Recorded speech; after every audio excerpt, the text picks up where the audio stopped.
Assalamualaikum warahmatullahi wabarakatuh. Jumpa lagi pada pengantar akuntansi 2. Halo, apa kabar kalian semua? Semoga dalam keadaan sehat dan senantiasa dalam lindung Allah Subhanahu wa taala. Kali ini kita akan bahas tentang piutang, wesel dan promise. Selamat mengikuti, jangan lupa share, like, and subscribe-nya. Subscribe Anda akan menentukan kelanjutan materi ini. Kita akan mulai dengan pengertian secara umum apa sih yang dimaksud dengan piutang dagang itu. Piutang dagang secara umum adalah jumlah yang harus dibayar oleh si pembeli kepada perusahaan karena adanya penjualan secara kredit. Kata kuncinya adalah penjualan secara kredit ya, bukan penjualan bentuk tunai. Maka ia disebut dengan piutang dagang. Oke, biasanya umur piutang dagang berjangka waktu 1 tahun atau kurang dari 1 tahun. Maka dia kategorinya sebagai harta lancar.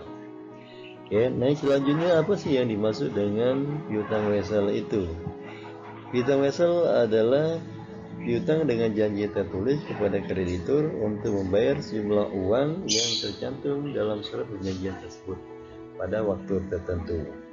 Piutang wesel sering juga disebut sebagai surat berharga karena berisikan perintah dari si penarik atau pembuat surat kepada si wajib bayar sejumlah uang yang disebut pada surat tersebut atau orang lain yang ditunjuk. Yang kata lain, piutang wesel disebut juga surat berharga karena bisa dijual belikan pada pihak lain. Dan umur piutang wesel umumnya 60 hari atau lebih. Kemudian apa yang disebut dengan promise? Promise adalah surat janji untuk membayar sejumlah uang pada tanggal tertentu. Ya, bukan surat perjanjian tapi surat janji. Artinya surat janji itu adalah seseorang yang meminjam membuat surat pengakuan hutangnya untuk membayar tertentu pada tanggal tertentu di jumlah tertentu. Oke, itu pengertiannya. Selanjutnya, apa sih perbedaan wesel dan promise itu? Perbedaan yang kita lihat, wesel sering disebut dengan surat perintah untuk membayar. Kenapa surat untuk membayar? Karena yang membuat surat itu adalah pihak kreditor, pihak yang memberikan pinjaman. Sementara promise adalah surat janji untuk bayar, karena yang membuat itu adalah orang yang berhutangnya. Orang yang berhutang itu yang membuat sendiri surat promise-nya. Kemudian wesel tercantum pihak penarik yang berkepentingan, artinya terdapat dua belah pihak. Sementara promise hanya terdapat satu pihak, yaitu orang yang mengaku hutangnya. Kemudian wesel dibuat oleh yang berhutang, sementara promise dibuat oleh orang yang berhutang. Beda ya.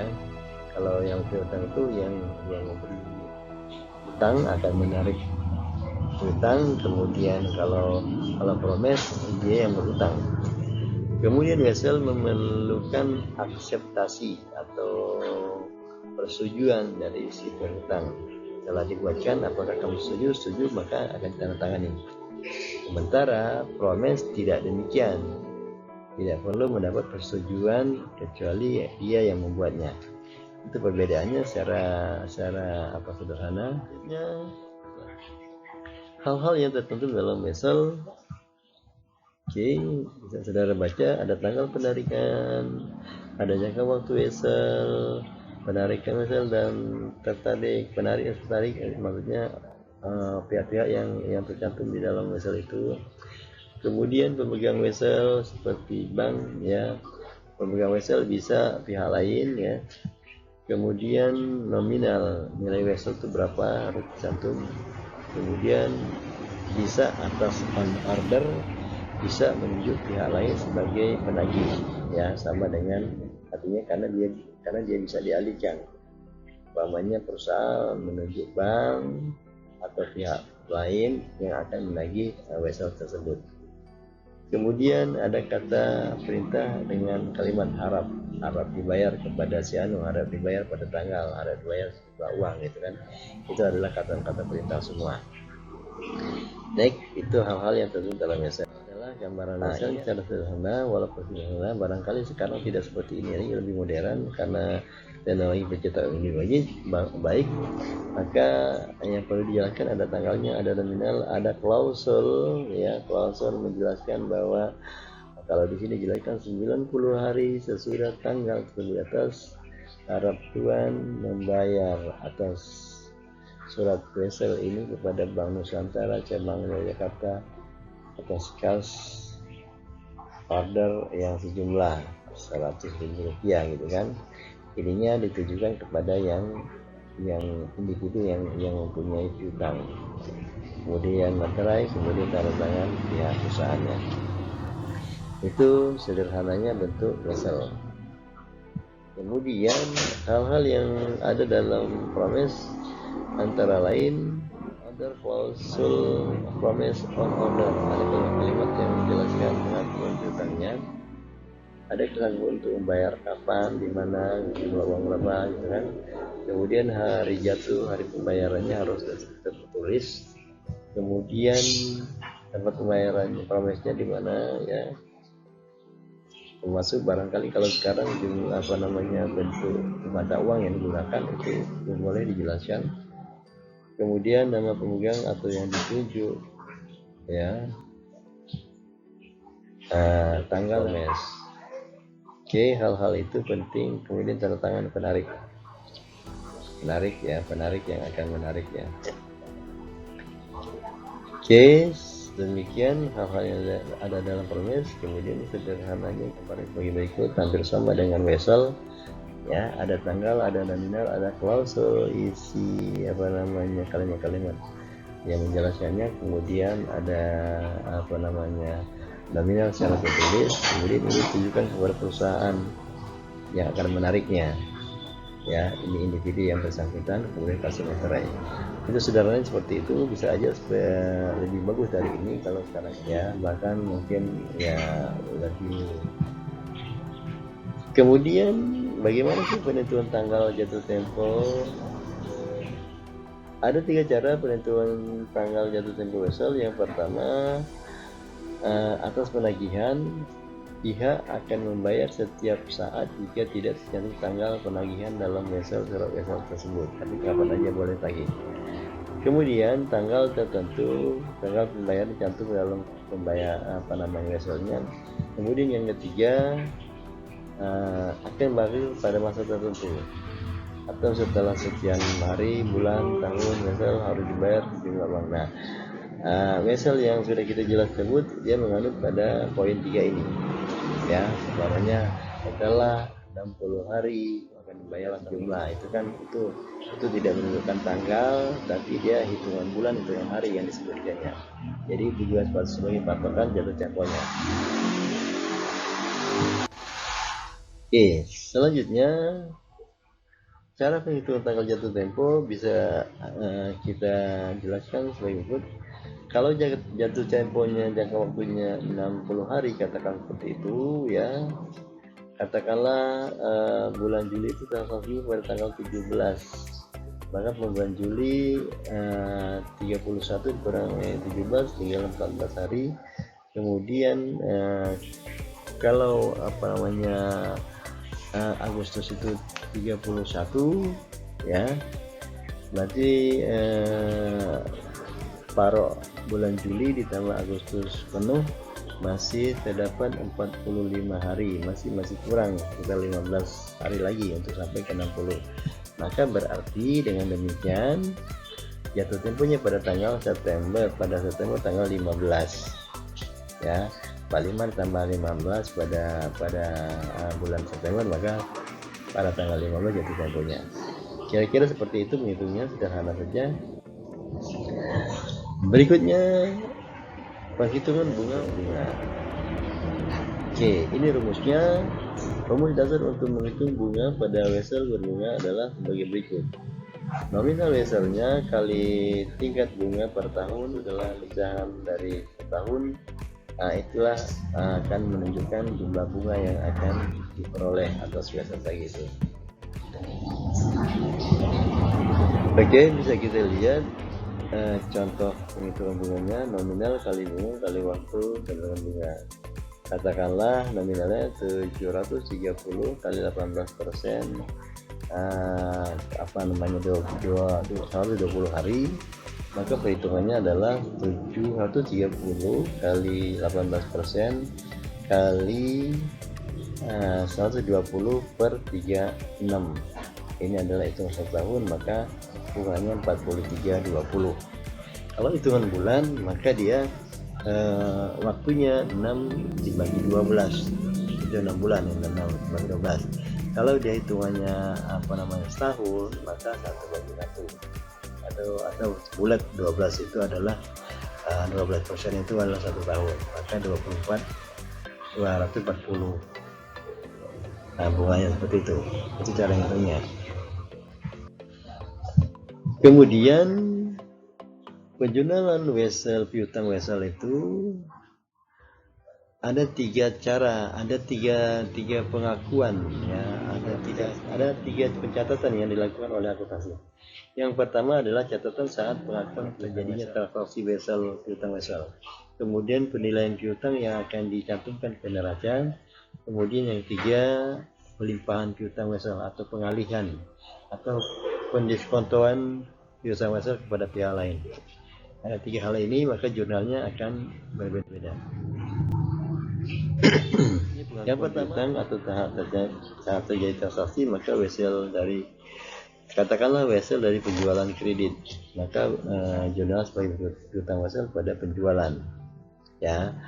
Kalau piutang wesel itu karena timbul penjualan kredit, maka kategorinya piutang wesel ini adalah termasuk hutang dagang, tapi dengan tertulis, maka dia piutang wesel pada penjualan. Munculnya piutang wesel akibat adanya penjualan secara kredit, ya. Terus kalau piutang wesel dari pinjaman, ya, maksudnya pinjaman ini adalah bukan atas penjualan secara kredit, tapi untuk uang kas. Kalau wesel berdasar karena pinjaman uang kas, maka jurnalnya piutang wesel pada kas, piutang pada kas. Yang di atas tadi piutang wesel pada penjualan, karena itu penjualan secara kredit. Tapi yang kedua ini adalah piutang wesel pada kas, berarti piutang weselnya pada pemberian pinjaman kas tunai.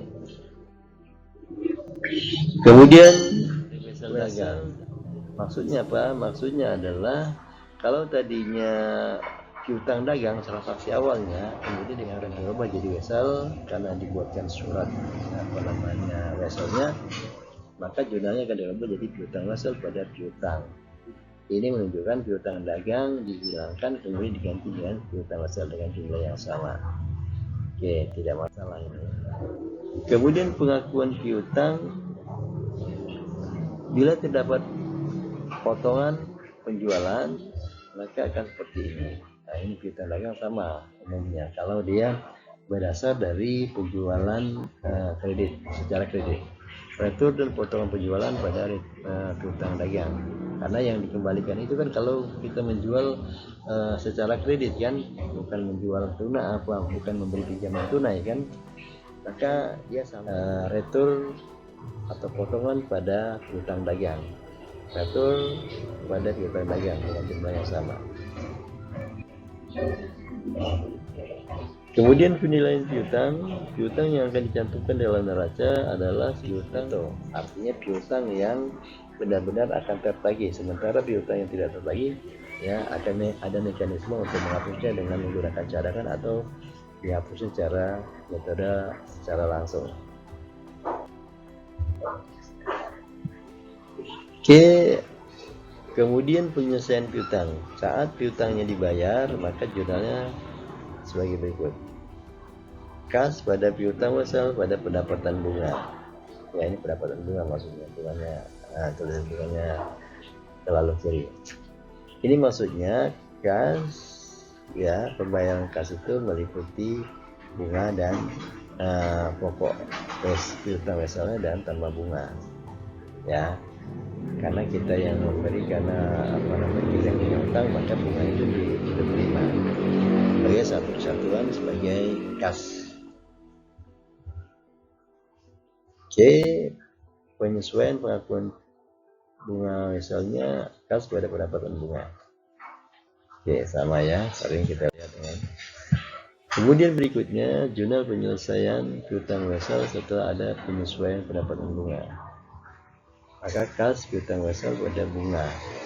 Nah, sama dengan yang atas kan? Sama dengan yang atas. Tidak berubah. Kemudian piutang wesel tidak dapat ditagih, maka akan dihapuskan dengan metode cadangan. Nah, kita lihat bahwa ada kas piutang wesel pendapatan bunga. Piutang wesel tidak tertagih ini, maka dia akan dihapus, dibuang dengan mengusulkan cadangan kredit piutang ya di debit dan piutang wesel pada kredit. Pokoknya aja, bukan termasuk bunganya ya. Pokoknya aja, bukan termasuk bunganya. Bunganya ya secara otomatis akan hilang juga kan.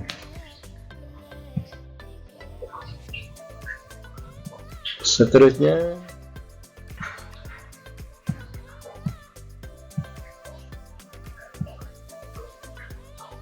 kalau terjadi pengalihan piutang wesel, penghitungan diskontonya sebagai berikut. Nah, nominal wesel 150.000 ditambah bunganya, katakan gitu, 150 kali 10% kali 90 hari per 360. Maka perusahaan akan menerima pada akhir piutang weselnya sebesar 153.750. Nah, ini kalau sampai 90 hari. Tapi kalau tidak sampai 90 hari, semuanya baru 50 hari dia mau jual nih, alihkan aja sama orang lain lah, jual aja, yang penting kita cepat dapat uang gitu kan. Nah, maka perhitungannya pendiskontoannya adalah sisa umur piutang dikali bunga yang diminta oleh yang akan membelinya ya, katakanlah 40 hari kali 12%, 40 hari per 360, temulah 2.050 ya. Maka dengan demikian diskontonya atau kita akan menerima uang 151.700 karena kita menjualnya pada pihak lain. Kemudian siapa yang akan mendapat 157.750 itu adalah pihak yang membeli jasa tersebut. Oke. Perhitungan bagaimana perhitungan nilai diskontonya. Nah, ini ada bagian sedikit ya, nilai diskontonya selamanya 18 Januari 1993 sampai 9 Desember 1992 ya, dari 9 Desember 92 sampai 93 maksudnya ini ya, yang tadi menjelaskan yang tadi. Maka yang sini 90 hari, maka ini 40 hari, ini pendiskontoannya. Oke, sama dengan tadi ya penjelasannya. Jurnal pendiskontoannya adalah kas pendapatan bunga dibuang, weselnya dibuang, kas kita terima 101, yang kita buang 10700 ya, dibuang artinya karena kita berikan pada orang lain, kita hanya dapat tunai 151, seharusnya tadi 153 ya. Berikut ini contoh yang bisa kita lihat piutang wesel dengan angsuran. Kita punya contoh soal pinjaman dari Bank Nusantara kepada CP Ciliwung sebesar 500.000 dibuatkan promes dengan bunga 12% per tahun dengan angsuran tetap ya, angsuran tetap tidak berubah sebesar 33.231. Daftar angsuran dalam 2 tahun sebagai berikut. Oke. Kita lihat pokok angsuran, pokok modal pinjamannya sebesar 500.000 ya, dibayar angsuran tetapnya 330 3.231. Yang pertama kita harus hitung, nah jangka waktu piutang masal ini 2 tahun, akan dibayar per setengah tahun sekali, maka ada 4 tahapan yang akan dilakukan. Yang pertama kita akan hitung bunga awalnya dulu ya, karena dia 6 bulan, maka 6 per 12 kali 12 kali pokok pinjaman 500, maka bunganya sebesar 30.000. Nah, selanjutnya, karena angsuran tetap ini meliputi pokok angsuran dan bunga, maka untuk mengetahui pokok angsurannya sebesar angsuran tetap dikurangi bunga, maka ketemulah pokok angsurannya sebesar 3.231. Selanjutnya, pada perhitungan bunga berikutnya berdasarkan saldo yang baru. Saldo yang baru itu apa? Saldo yang baru itu adalah saldo awal dikurangi pokok angsuran pertama, maka dia akan ditemukan saldo baru sebesar 496.769. Oke, ini ya. Selanjutnya seperti itu hitungnya, maka pokok angsurannya akan berkurang kemudian sampai habis. Itu cara menghitung piutang wesel dengan angsuran dan bunga. Saya kira tidak rumit.